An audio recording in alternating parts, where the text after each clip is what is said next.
আসসালামু আলাইকুম। আমার কাছে একটা ল্যাপটপ আসছে Lenovo T490।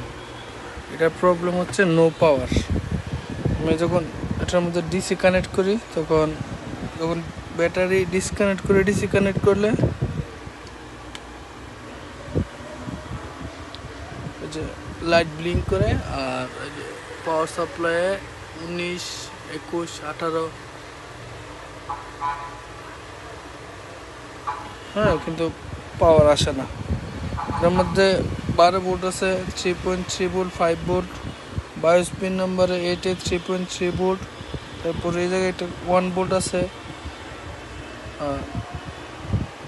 আমি 2-3 বার বায়োস ট্রাই করছি, তাও এটার সমাধান করতে পারতেছি না।